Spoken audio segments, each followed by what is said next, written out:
yang tidak dalam Tuhan, dan tidak percaya Yesus, itu posisi di bawah setan. Karena disebut anak-anak dunia. Jelas? Jelas? Sehingga bisa disantet, dimantrai, bisa diguna-gunai. Kenapa? Karena posisi di bawah setan.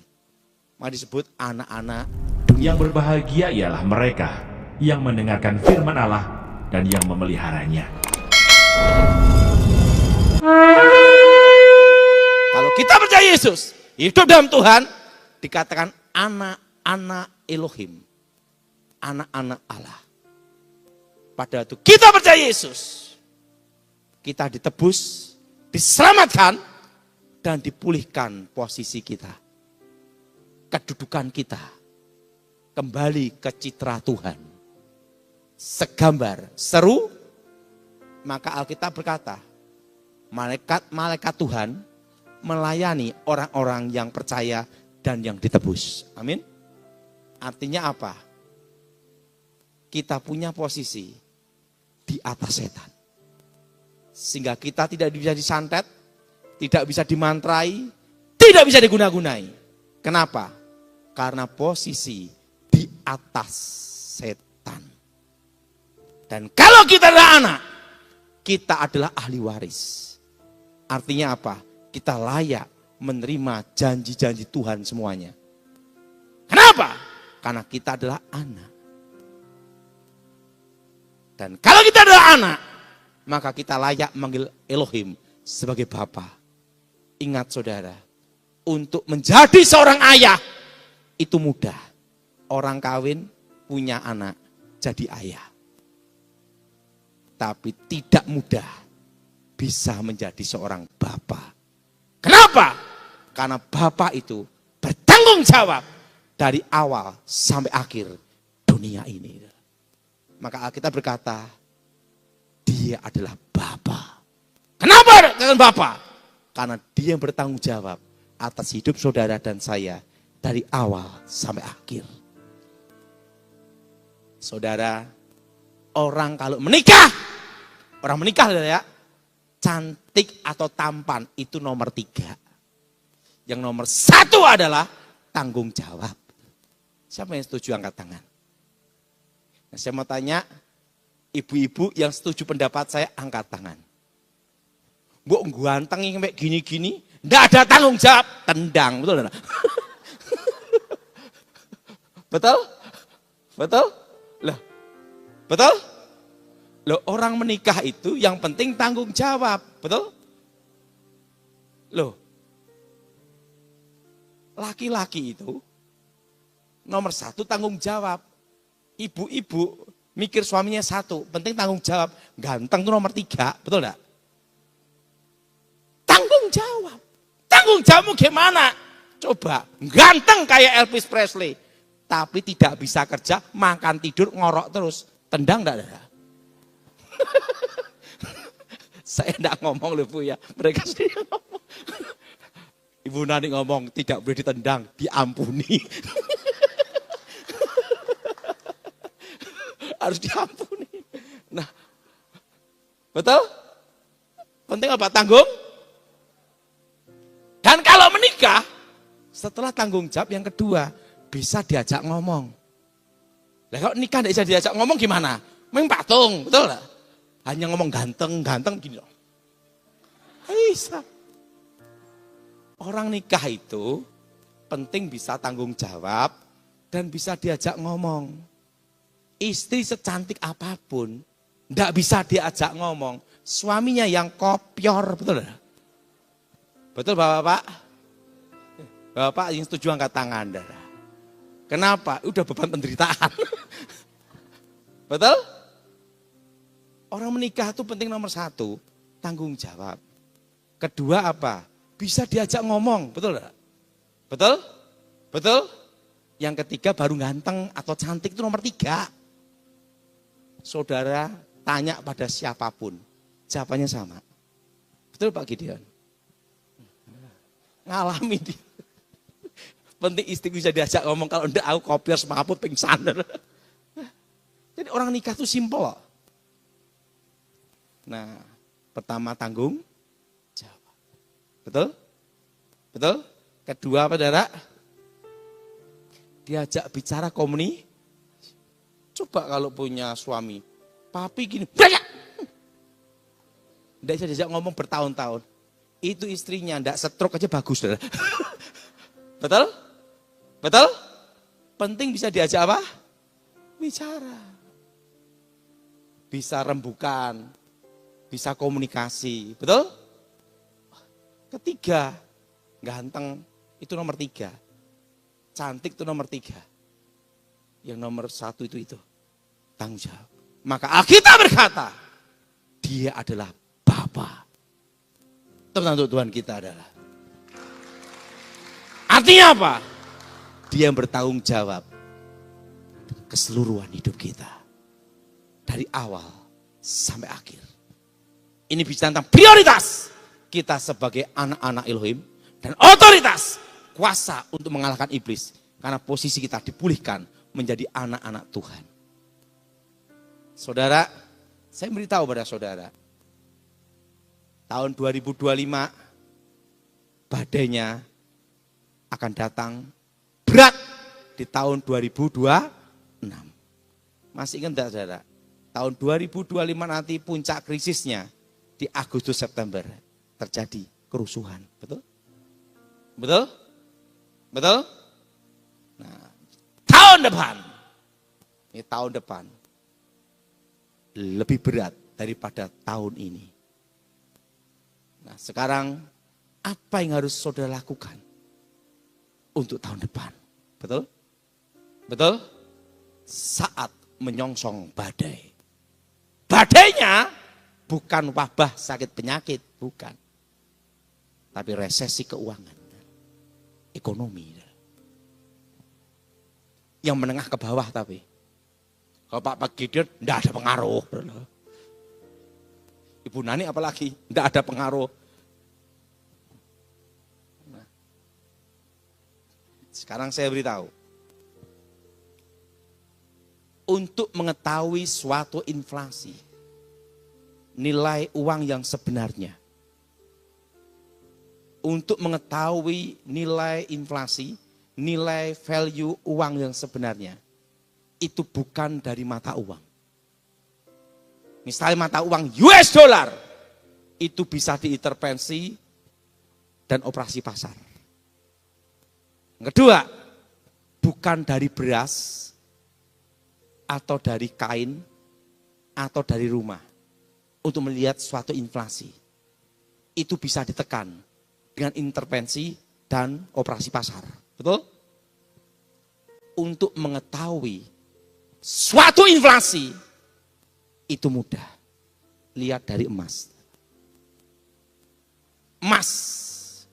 Karena emas itu di surga laku. Buktinya di surga lantainya emas. Betul enggak? Siapa yang setuju angkat tangan, saudara? Loh, buktinya di surga itu lantainya emas loh. Kan enggak tertulis Alkitab lantainya adalah aluminium. Kan enggak. Siapa yang setuju angkat tangan, saudara? Artinya emas itu di surga laku. Apalagi di sini. Betul enggak? Betul? Betul? Di surga itu emas laku, saudara. Dan ingat saudara. Saya beritahu pada saudara. Tentang terjadi perubahan 6-7 tahun lagi. Sudah boleh tulis dan catat itu. Sebelum 1971. Semua uang US dollar dan seluruh dunia untuk mencetak uang backup-nya adalah emas. Betul? Betul? Betul? Backup-nya adalah apa, saudara? Penyokongnya, backup-nya, belakangnya harus standar dari emas. Untuk mencetak uang itu sebelum 1971. Seluruh dunia, backup-nya, standarnya adalah apa? Emas. Untuk mencetak uang standarnya emas. Tapi setelah 1971, Amerika sudah tidak menggunakan backup emas lagi. Tapi fiat money, uang fiat, fiat dolar. Mencetak dolar, mencetak uang, printing money tanpa dasar emas, hanya asal cetak aja. Kenapa Amerika bisa lakukan itu? Karena dia nomor satu pemenang Perang Dunia Kedua. Jelas? Pemenang saudara? Perang Dunia keberapa? Perang Dunia Kedua. Sehingga bisa mencetak uang Amerika dan sekutunya. Jelas? Amerika dan sekutunya. Dan perlu sudah tahu, Amerika adalah yang punya cadangan emas terbesar di dunia. Dasarnya apa? Ini penjelasannya. Indonesia dijajah Belanda. Emasnya dibawa kemana? Ke Belanda, betul? Belanda diinvasi sama Jerman. Emasnya dibawa Jerman, betul? Jadi emas-emas Indonesia dibawa ke Jerman. Jerman diinvasi sama sekutu Amerika dan Inggris. Emasnya kemana? Amerika. Makanya dia pemenang Perang Dunia Kedua. Karena apa? Cadangan emas terbesar. Jelas? Jelas? Irak invasi ke Kuwait. Emasnya dibawa semua ke Irak. Betul? Irak kalah sama Amerika. Emasnya dibawa Amerika. Emasnya Kuwait dan emasnya Irak semua dibawa. Makanya cadangan emas terbesar di dunia adalah Amerika. Nomor satu itu. Dan yang kedua, Amerika menguasai apa? Ingat, minyak dunia. Energi. Siapa memegang energi, dia memegang dunia. Timur Tengah, minyaknya dikuasai Amerika. Dikuasai apa, saudara? Amerika. Buktinya apa? Harga minyak dunia tergantung ditulis apa? Per barel, dolar. Betul? Dolar? Kenapa? Karena Amerika yang mengendalikan energi, sumber energi, minyak dunia. Tapi terjadi pergeseran semuanya. Ingat, saudara. Terjadi apa, saudara? Terjadi apa? Pergeseran. Dari energi minyak fosil, nanti 6-7 tahun lagi, berubah ke listrik. Artinya apa? Negara-negara sudah tidak mau dikendalikan, dikontrol oleh Amerika yang mencetak uang tanpa dasar. Jelas? Jelas? Jelas? Jelas? Artinya apa? Saat ini mobil-mobil, bensin sama listrik. Listrik sudah mulai menguasai. Betul? Makanya Amerika dulu, dia mencetuskan mobil listrik. Tapi mencegah mobil listrik. Kenapa? Dia tahu bisa menggeser posisinya dia. Itu perang dagang. Sudah tahu, 6-7 tahun lagi akan terjadi pergeseran. Dari fosil ke energi listrik. Jelas? Jelas? Jelas? Dan berikutnya apa lagi? Yang kedua ada lagi, saudara. Utang Amerika sudah melangit banyak sekali. Triliun dolar. Karena mencetak uang tanpa dasar. Untuk menjaga kestabilannya, untuk membayar utangnya, bagaimana caranya Amerika? Menaikkan harga emas. Maka emas nanti naik terus. Pokoknya nanti di tahun 2035, emas tembus 5 juta. Berapa, saudara? Yang dengarkan khotbah saat ini harus ingat saya, komisi 2%. 5 tahun lagi, berapa, saudara? Bukan 5 tahun, tapi berapa? 10 tahun lagi emas berapa? 5 juta. Dan rentang tahun 2025 sampai 2030 emas akan tembus 3.250.000. Kenapa harga emas itu? Ingat saudara, yang tidak bisa diintervensi oleh operasi pasar apapun, di pasar modal ataupun pemerintahan, hanya satu, harga emas. Saudara, untuk tahu inflasi di kerajaan komunis Republik Sosialis itu mudah. Nilai mata uangnya, inflasinya berapa itu kelihatan. Emas tahun 2020 aja berapa? Tahun 2025 berapa? Itu ketemu angka inflasinya. Jelas? Jelas? 2020 emas harganya berapa? Berapa? Berapa? Berapa? Berapa? Dihitung aja lah, biar di fullkan sekalian. 800. Baik hati kan? 800.000, betul? Itu tahun 2020. Tahun 2025 berapa? 2.300.000. Betul? Berapa? 2.300.000. Naiknya berapa persen? Hitung sendiri. Kalau saudara nyimpen uang di bank,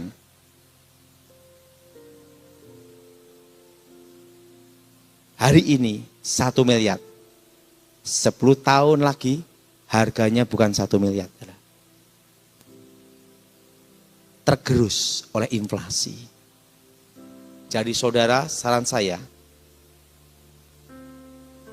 untuk menjaga nilai uang saudara semua supaya tidak tergerus inflasi. Nomor 1 adalah beli emas. Investasi pegang emas. Kenapa? Yang tidak tergerus oleh inflasi. Siapa yang setuju angkat tangan saudara? Jelas? Jelas? Jelas? Apa saudara? Emas. Buktinya di surga aja laku. Gitu. Ingat, inflasi yang sebenarnya yang tidak bisa dibohongi oleh negara, kerajaan, sosialis, republik, komunis, hanya satu, emas. Coba saudara hitung sendiri. Saya tidak mau komentar, supaya tidak salah. Emas 2020, dihitung aja 800.000. Sekarang 2.300.000, kurun 5 tahun. Berarti inflasinya berapa? Hitung sendiri.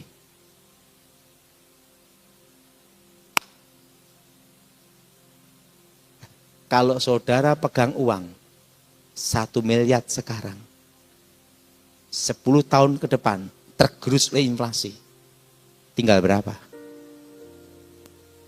Makanya saudara, untuk menjaga nilai uang saudara, emas.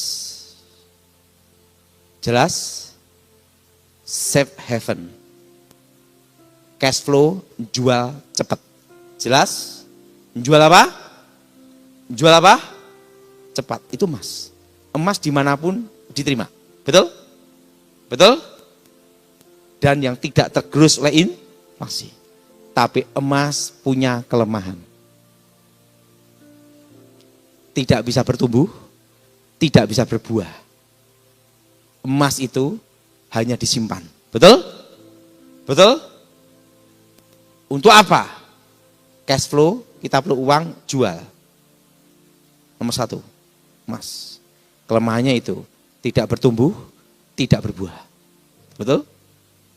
Kita pegang emas untuk apa? untuk menjaga nilai uang kita supaya tidak tergerus oleh inflasi.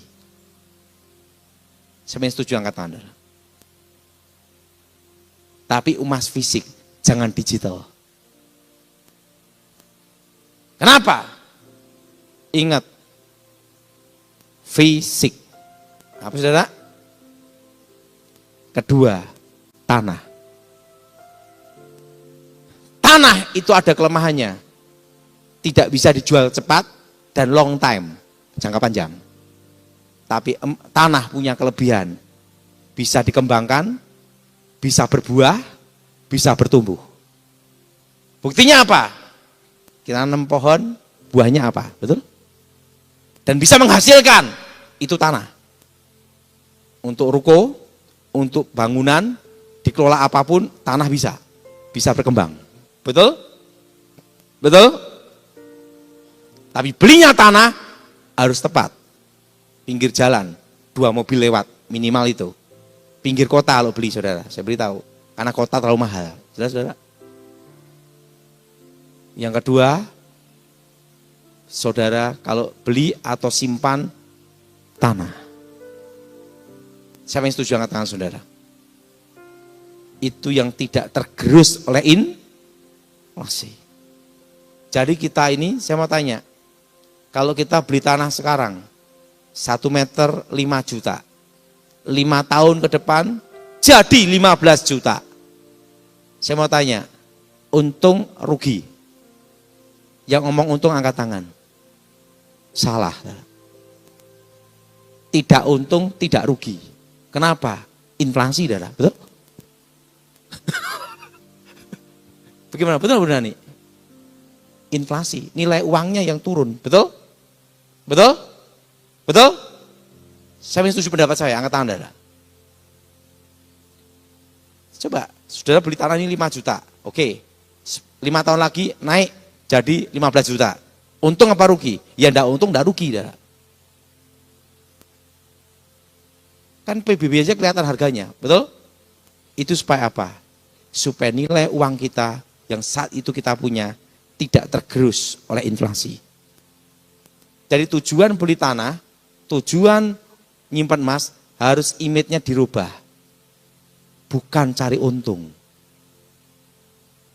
Tapi supaya tidak tergerus oleh inflasi tahun demi tahun. Siapa yang setuju pendapat saya? Angkat tangan, saudara. Ngerti? Yang kedua. Dan yang ketiga, rupiah. Kita tinggal di Indonesia. Semua transaksi harus pakai apa? Rupiah. Jadi pegang uang cash tunai di rumah secukupnya. Dan di bank secukupnya juga. Kenapa? Ingat kejadian, uang di bank bisa hilang, betul?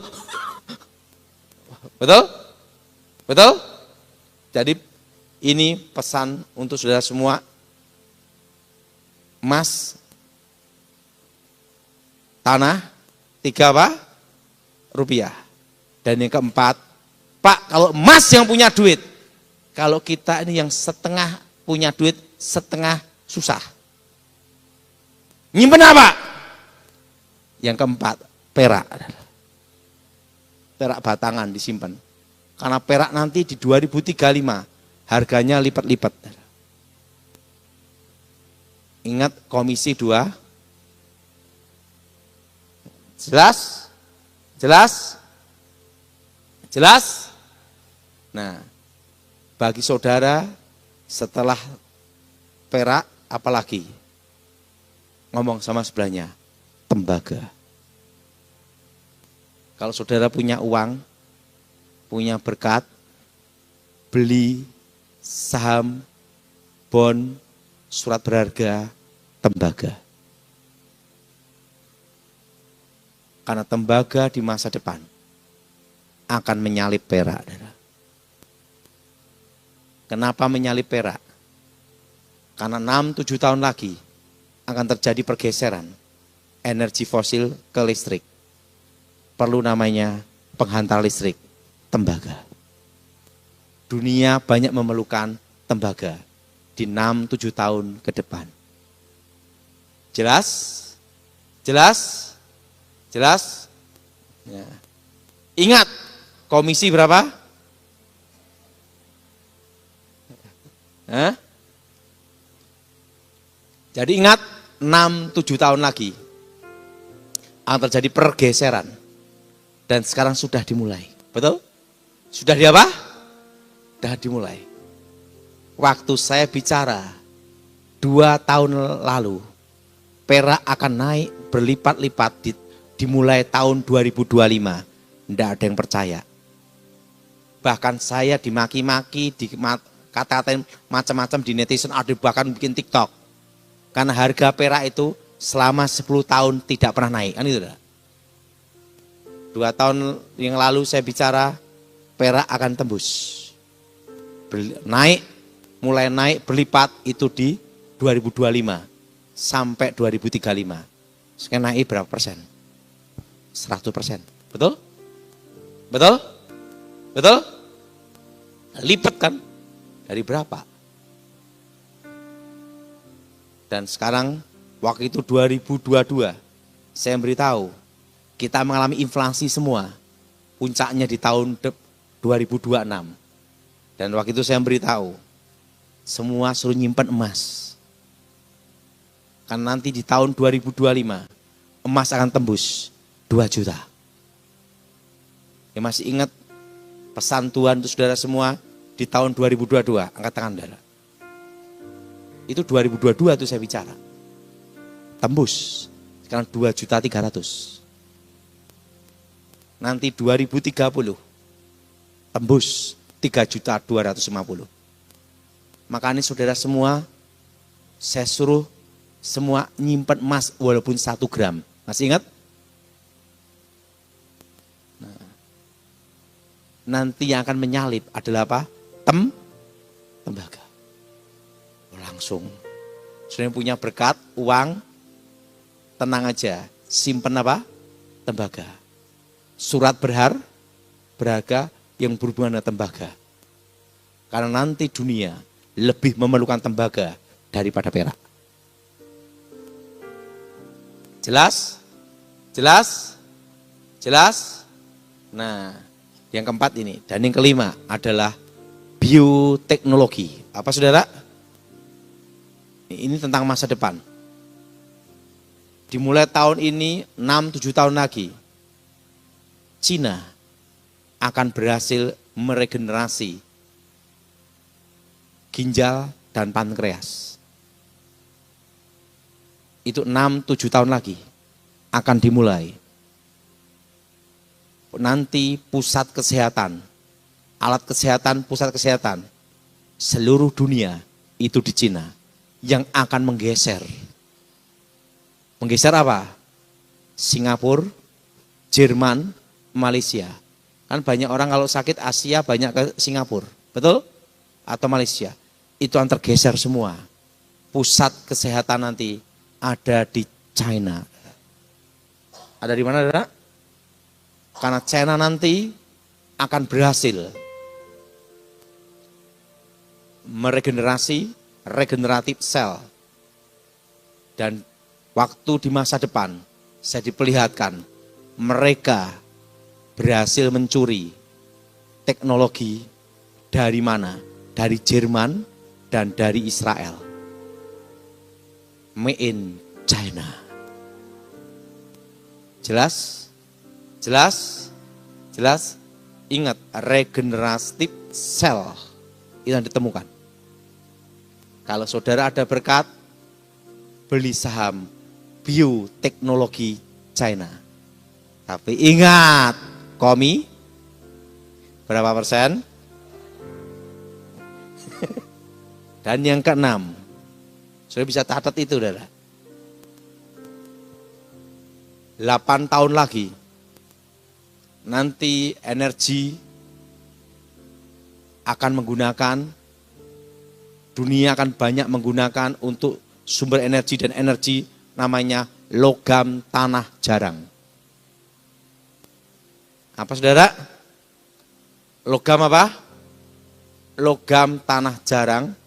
Dan yang bisa mengekstrak itu Sekarang dunia hanya bisa mengekstrak 50 sampai 60% menjadi alternatif energi.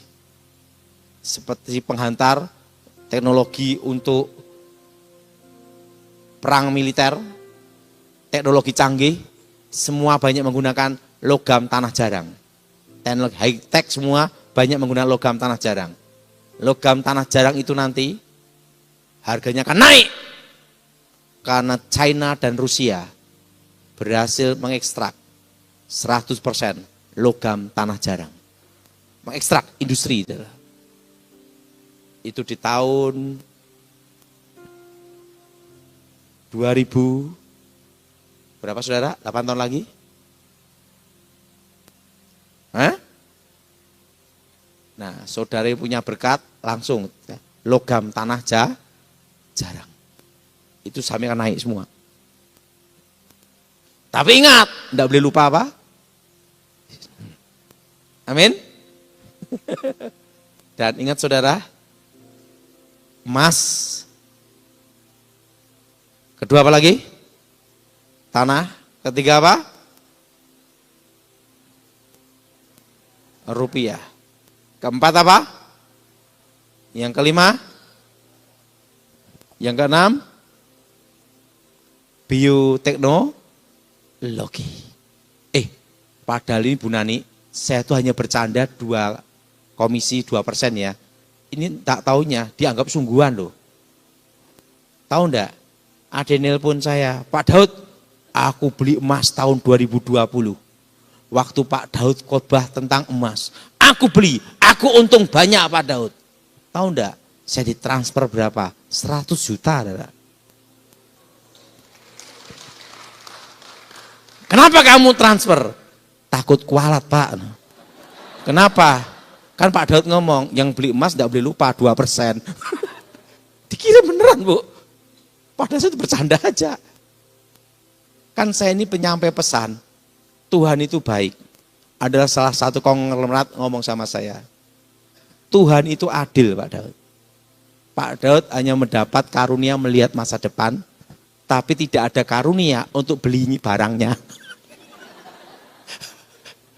Nah, kalau Pak Daud punya karunia untuk beli barangnya, tidak mungkin diberitakan di media sosial, dibeli sendiri. Makanya Tuhan itu adil. Tahu enggak? Saya suruh nyimpan emas, saya sendiri tidak beli emas, saudara. Kenapa? Ini kurang. Sering kalau ngomong, maka tugasnya Pak Daud hanya ngelihat, nanti saya ngasih komisi. Waduh, saya dikasih. Yang ngasih tidak satu orang loh, saudara. Ditransfer lagi berapa puluh juta, transfer lagi. Transfer ngomong, Pak aku emasnya untung, transfer lagi. Dihitung bener 2% loh, saudara. Mereka ngomong takut kualat katanya. Kasihan Pak Daud hanya ngelihat tapi tidak bisa menikmati. Dikasih 2%. Penyampai pesan, messenger. Ingat saudara, dan di masa depan, ingat saudara, gereja, ingat akan banyak jemaat pindah ke online. Jelas? Itu 2035 ke atas. Jemaat-jemaat banyak yang pindah ke online. Gereja tanpa tembok. Jelas? Itu nanti di 2035 ke atas. Jadi, kalau gereja hamba Tuhan tidak ada urapan, tidak ada karunia khusus, susah untuk bertahan. Harus ada urapan, karunia khusus, dan kuasa Tuhan. Tanpa itu berat. Karena nanti banyak arah ke online. Ingat, Eropa aja gereja banyak sepi. Betul? Betul? Saudara tahu enggak, saudara? Kenapa tempat ini maju? Karena ada kuasa urapan, ada minyak Tuhan. Sorry Bu Nani ya, kalau tempat ini tidak ada kuasa, tidak ada minyak Tuhan, saudara tidak akan ada di sini. Saudara. Kenapa? Online. Tinggal pilih siapa yang khotbah. Betul? Betul? Betul? Betul? Siapa yang setuju betul angkat tangan, saudara? Bedanya di sini ada apa? Ada malaikat Tuhan di sini, ada minyak Tuhan, ada urapan, ada kuasa. Nah, buktinya ini Ibu Nani umur 81. Masih kayak usia 50 toh. Kita ngomong jujur. Jarang ya usia 80 ke atas kayak Ibu Nani. Kebanyakan udah gini lah.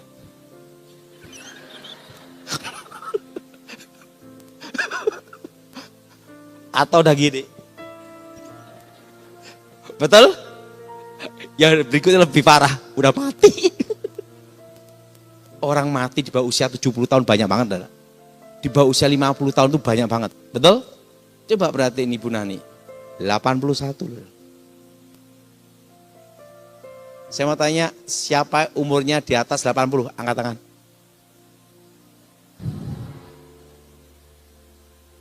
Itu ya? Hah? Kakaknya? Jarang. Sekarang zaman sekarang bisa melewati usia di atas 70. Itu udah hebat. Ya? Masih sehat. Susah. Ya? Betul? Apalagi Ibu Nani masih pelayanan, keluyuran kemana-mana kan itu. Doa kemana-mana, ngelayani jemaat, betul? Itu enggak mudah. Kalau bukan kuasa Tuhan enggak bisa. Wajahnya aja kelihatan kencang semua toh. Itu artinya dia itu dipakai Tuhan ada kemuliaan.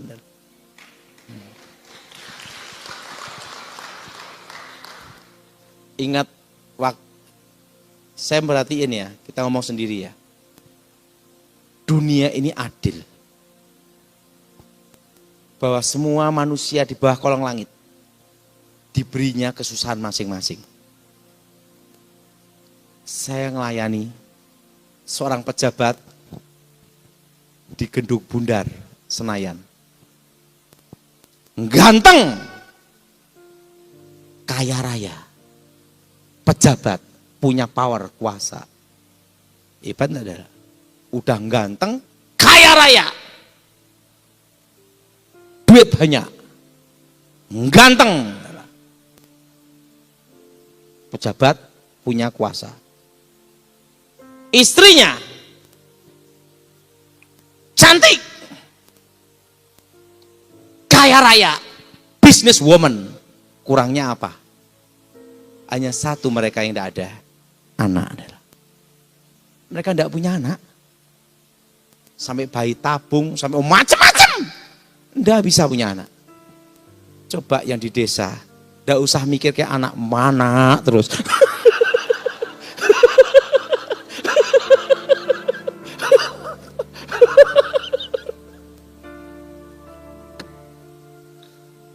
Mereka tidak mikir, sampai KB aja kebobolan. Saya lihat, kok beda, betul? Kurangnya apa, betul? Ganteng, istrinya juga cantik, tapi punya anak susah. Saya beritahu, Tuhan itu adil. Salah satu sisi kita ngelihat, wah suami istri ini bahagia. Dia ngomong, saya tidak bahagia. Kenapa? Dan ini untuk siapa?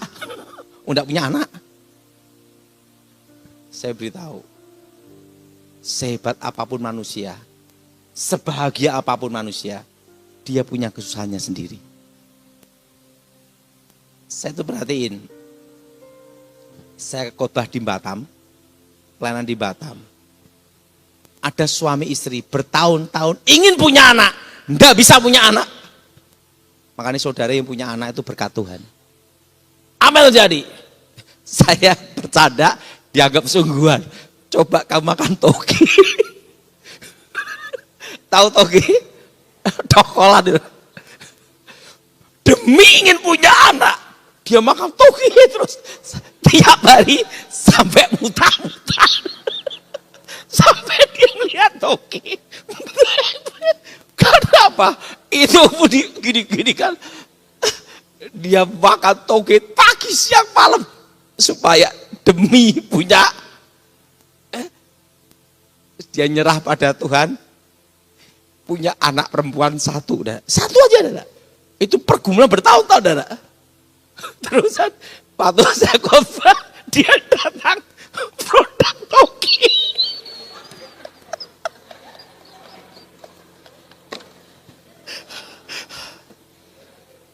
Bayangkan,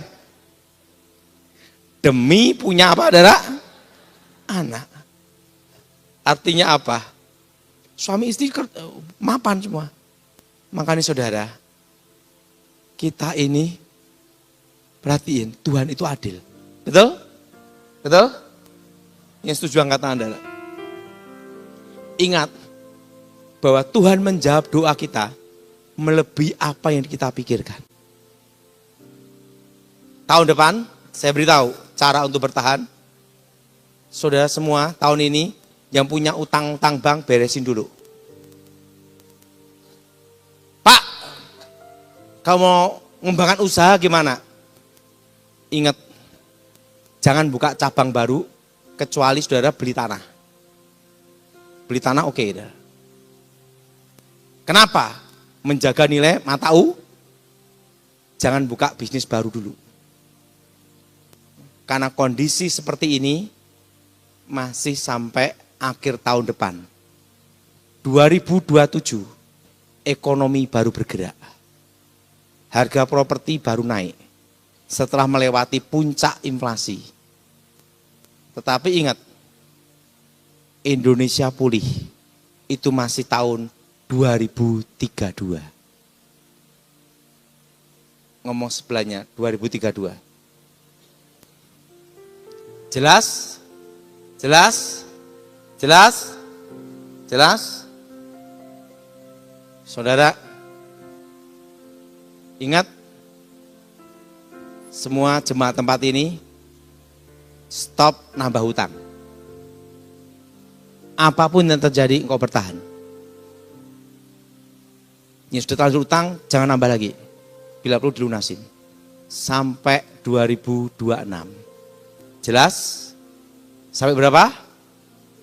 Nah, kencangkan ikat pinggang. Hidup apa adanya.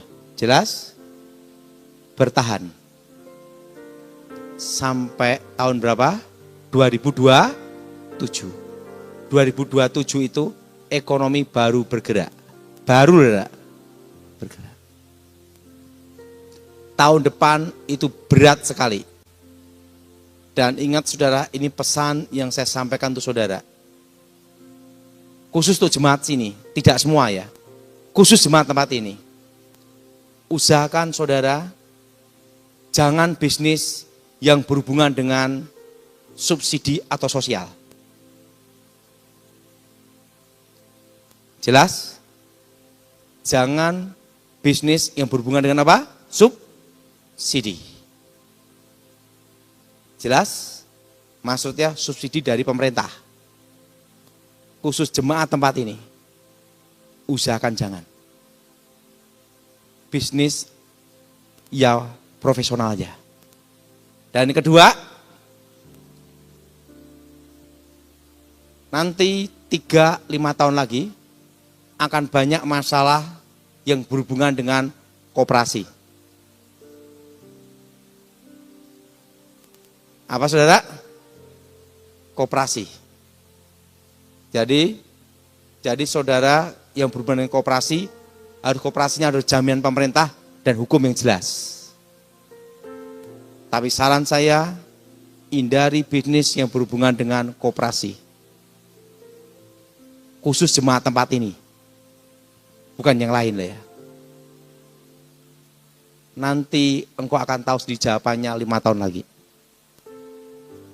Jadi jangan berhubungan bisnis dengan apa saudara? Subsidi. Siapa yang setuju angkat tangan saudara? Jangan. Karena nanti di masa depan itu banyak masalah. Khusus jemaat tempat ini. Subsidi sosial. Kan subsidi sosial saudara. Tapi ingat dari pemerintah loh ya. Nah, hindari bisnis yang seperti itu. Khusus jemaat tempat ini. bukan yang lain loh ya. Karena di masa depan akan banyak masalah. Dan yang kedua, kooperasi. Khusus jemaat tempat ini. Kalau kooperasi pun harus hukumi jelas. Payung hukumi jelas. Semua jelas. Karena nanti 5 tahun ke depan ke atas akan ada masalah di situ. Khusus jemaat tempat ini saya beritahu. Dan ingat, tahun depan resesi itu berat. Tapi jemaat jangan khawatir, khusus tempat ini aman semua. Kenapa? Tuhan adalah pengharapan kita. Kedua, Ibu Nani doa setiap hari untuk saudara semua. Maka jangan lupa ngasih komisi dia. Dan yang ketiga ada lagi, saudara. Kalau dia doakan, di sini ada malaikatnya yang bagian nyampaikan langsung ke surga. Ada jalan tol untuk sampaikan. Nah, tiket tolnya tidak boleh lupa bayar ngasih ini. Hanya bercanda Bu Nani. Karena apa? Dia pendoa. Jadi saudara tidak usah khawatir. Ini nanti sudah bisa melewati semua. Ingat, khusus jemaat tempat ini. Bukan yang lain. Hindari bisnis apa? Jelas? Karena 5 tahun ke depan akan bermasalah. Kedua apalagi saudara? Kooperasi. Karena di masa depan akan terjadi sesuatu. Khusus jemaat tempat ini. Nah, kalau kooperasi harus ada hukum yang jelas, payung hukum yang jelas, dan dari negara payung hukumnya jelas, baru boleh. Kalau tidak ada payung hukumnya negara, jangan. Jelas. Mari kita berdiri saat ini.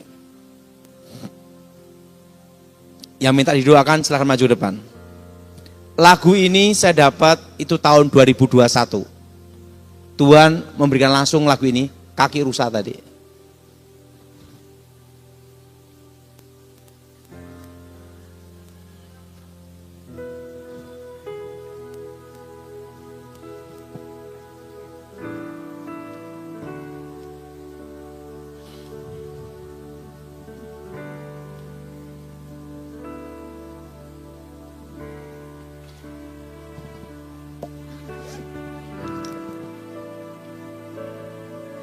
Bapa, ku datang padamu, tempat perlindungan, pengharapanku. Ku yakin kau besertaku. Engkau Tuhan yang memberiku kekuatan baru.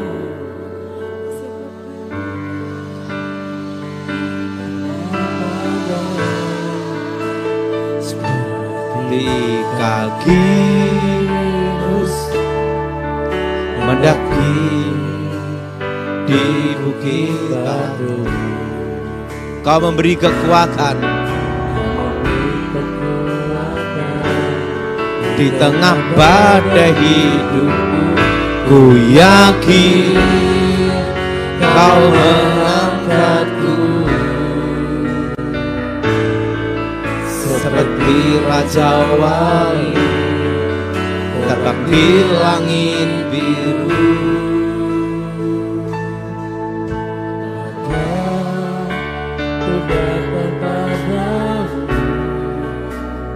Tempat perlindungan, tempat perlindungan pengharapanku. Ku yakin kau besertaku. Engkau Tuhan yang memberiku kekuatan baru, kekuatan di tengah badai. Seperti kaki rusa. Angkat tanganmu berdoa. Kaki di bukit batu, kau memberi kekuatan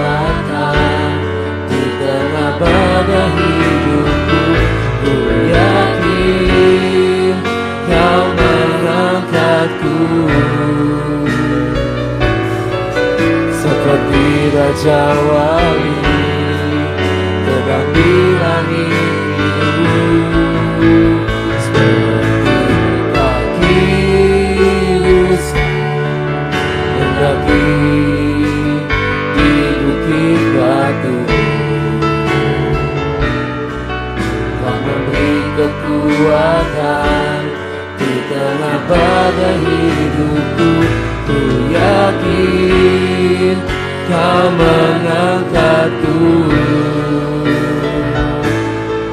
seperti Raja Wali, terbang di langit biru, seperti kaki rusa mendaki di bukit batu. Kekuatan di tengah badai hidupku. Ku yakin Kau mengangkatku seperti Raja Wali, terbang di langit biru.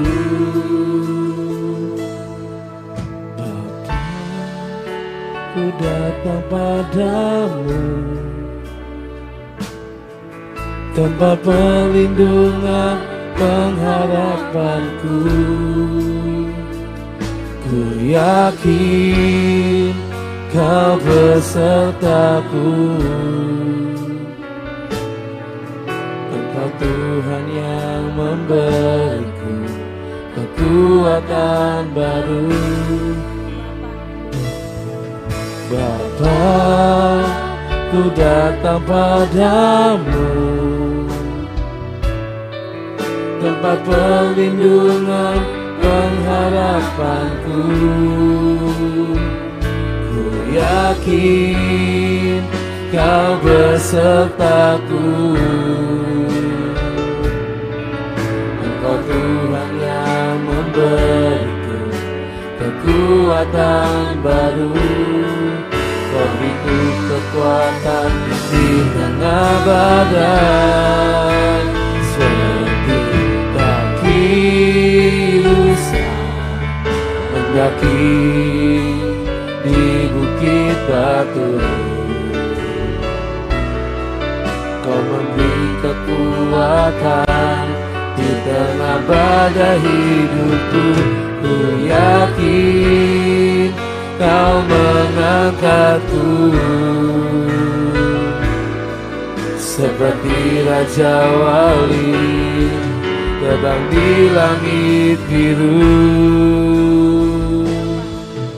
Bapa, ku datang padamu, tempat perlindungan pengharapanku. Ku yakin Kau besertaku. Engkau Tuhan yang memberiku kekuatan baru. Kau beriku kekuatan di tengah badai, seperti kaki rusa melangkah di bukit batu. Kau memberi kekuatan di tengah badai hidupku. Saudara, ingat, badai apapun pasti kita bisa hadapi. Tuhan pengharapan kita. Tanya jawab boleh, Bu? Siapa yang mau tanya? Silahkan. 5 pertanyaan. Oke. Ayo coba siapa yang mau ini, saya minta ya yang akan bertanya.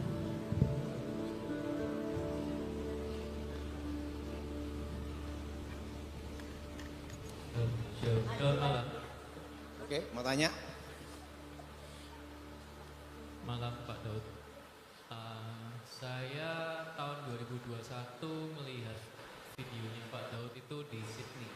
Oke. Saya baru balik November kemarin di Jakarta. Iya. Jadi saya ngechat Cik buat LAN ya untuk khotbahnya pas Pak Daud Iya. hari ini kan. Saya beruntung dapat, yang pasti ketemu Pak Daud pasti beruntung. Kedua, saya beruntung berkesempatan waktu di Jakarta berbincang-bincang dengan salah satu bante terkenal di Jakarta. Face to face dengan istri saya. Dia bilang begini, kalau ini perbedaan persepsi ya. Dia bilang, kalau Tuhan ada, kenapa diciptakan manusia itu ada yang cakep, ada yang jelek, ada yang miskin, ada yang kaya, ada kelaparan di sana, ada peperangan di sana. Dia menanyakan itu, terus dia bilang, Tuhan itu nggak ada, dia bilang seperti itu. Terus dia bilang, aku sebagai awalnya kecil itu lahir Konghucu, terus papa masuk Kristen duluan, terus dia meninggal. Terus dia cuma berpesan ke mama, dia bilang gini, kamu tetap setia dengan Tuhan.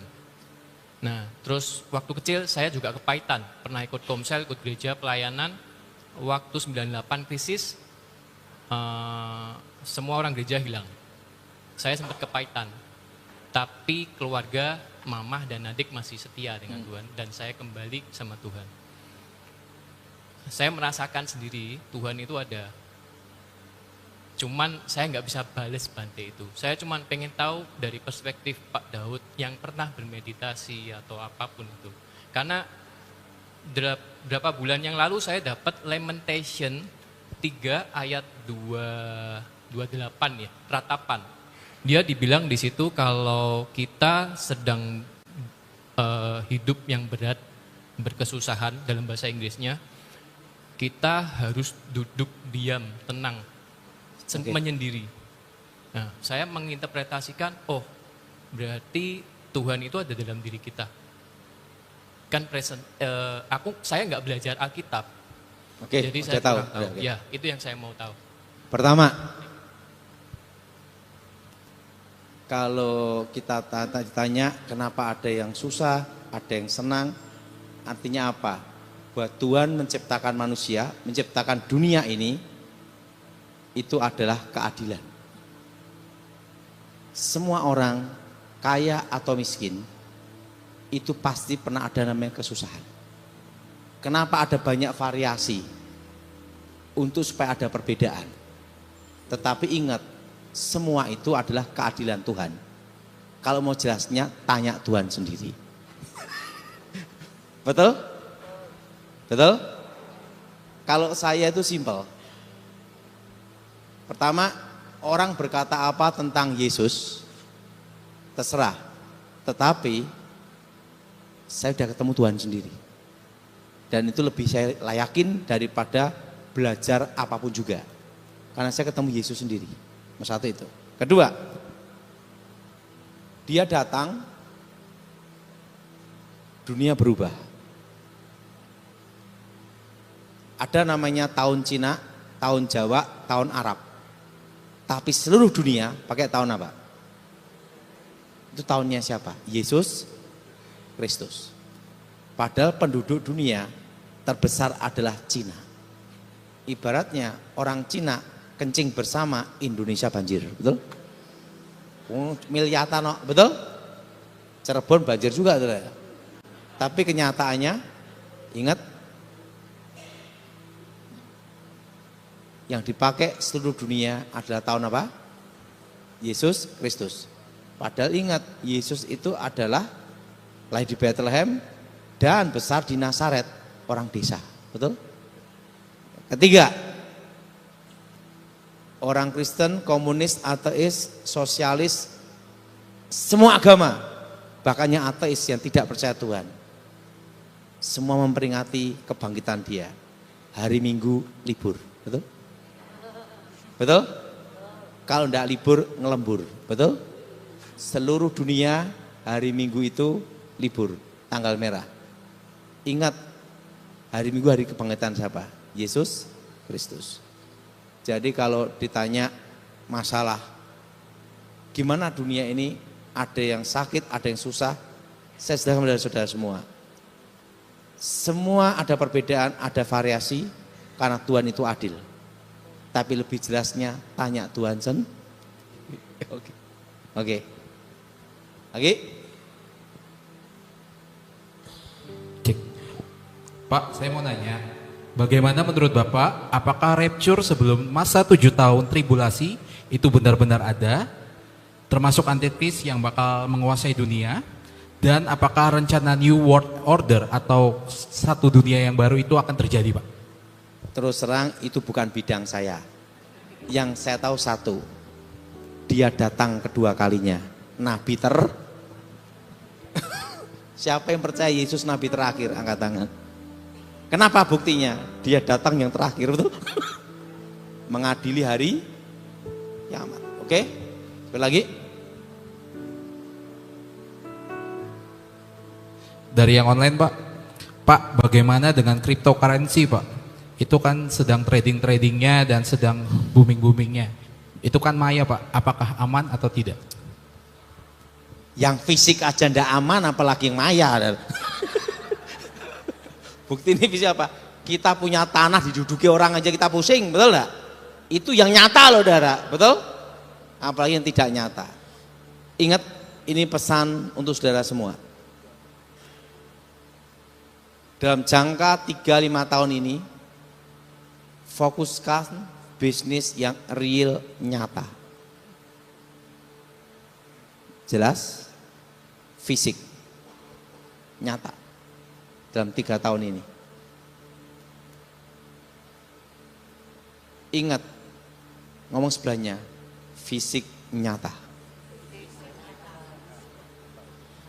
Ingat, karena 3 tahun ke atas lagi akan ada perkembangan hacker. Di-hack selesai, betul? Di-hacker selesai, betul? Nah, oke, lagi? Iya, salam Pak. Saya mau nanya, orang tua saya punya usaha kos-kosan. Apa? Usaha kos-kosan. Jadi hampir 1 tahun, 4 kamar kosong. Orang banyak yang datang tapi nggak jadi, batal gitu loh. Itu takutnya kenapa gitu? Itu belum tentu setan, justru kemahalan. Enggak justru murah Pak. Saya paling murah dari yang lainnya. Berarti harus dilihat lokasinya, ibu doa. Kalau itu ada setanis, ada penampakan enggak? Ya kebetulan ada satu anak kos yang dari Sukabumi. Nah ini saya mencurigai gitu loh. Soalnya dia kalau bayar kos suka-sukanya aja. Saya seperti ketakutan gitu. Berarti ibu sekarang doa, darah Yesus sucikan tempat itu, darah Yesus kuduskan tempat itu, roh-roh setan keluar. Berarti ada sesuatu di kos-kosan itu. Oke? Ingat, selama 3 tahun ini harus bisnis dengan apa? Fisik nyata. Yang real. Lagi? Udah ada? Terakhir. Saya mau tanya bagaimana tentang ada isu katanya uang 1.000 jadi 1 rupiah. Apa? Apakah RUU-nya itu bisa berlaku? Redominasi, Tahu. Pak. Redominasi kan masih digodok ya. Tapi saya hanya beritahu satu tok. Karena itu bukan ranah saya. Tidak boleh kita yang bukan bidang kita atau ranah kita. Itu ranahnya pemerintah hukum ya. Jadi saran saya satu. Pegang emas, pegang tanah. Apapun yang terjadi, itu yang aman. 1 Samuel pasal 10. Lalu Samuel mengambil buli-buli berisi minyak. Dituangnyalah ke atas kepala Saul. Diciumnyalah dia sambil berkata, "Bukankah Tuhan telah mengurapi engkau menjadi raja atas umatnya Israel? Engkau akan memegang tampuk pemerintahan atas umat Tuhan, dan engkau akan menyelamatkannya dari tangan musuh-musuh di sekitarnya. Inilah tandanya bagimu bahwa Tuhan telah mengurapi engkau menjadi raja atas miliknya sendiri. Apabila engkau pada hari ini pergi meninggalkan aku, maka engkau akan bertemu dengan 2 orang laki-laki di dekat kubur Rahel, di daerah Benyamin, di Selsah.